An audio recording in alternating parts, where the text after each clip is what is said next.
Thank you tonight for those beautiful readings on the first commandment, thou shalt have no other gods before me.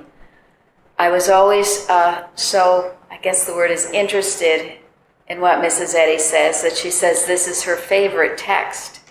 And that meant a lot to me, because if it was her favorite text, I felt that somehow I needed to love and cherish it more than I did at that time.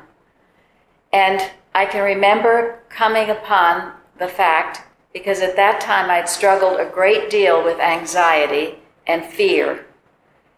It came to me so clearly that every time I was afraid of something, whatever it was, a person, a physical problem, financial problems, when that fear would overtake me, I was in disobedience to the first commandment.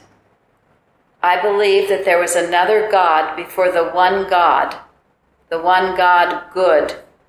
I was believing in another power, in a power called evil. I mean, what else could it be? When I looked at myself squarely in the face, I realized that's what I was doing. I was believing there was evil in this world, and I was afraid of it. Now, as a Christian Scientist, we learn that there is the one power, the one God, and thou shalt have no other gods before that one God. Well, that was a huge awakening for me. It was like throwing cold water in my face, because somewhere along the way I thought I could get by with fearing that somehow that was all right to be afraid. But I realized my suffering was due because I was disobeying the first commandment.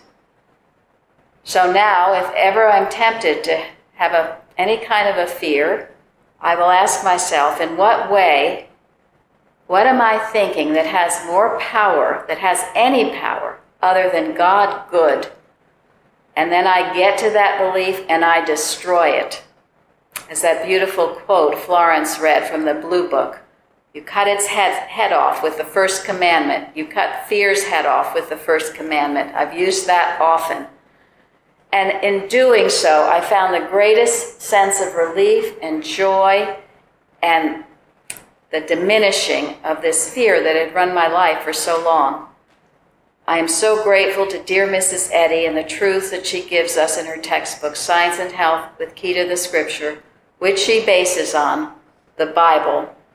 Those were beautiful testimonies we heard tonight, all kinds of the varied ways that God is with us and healing us and loving us. So good to be with you all tonight.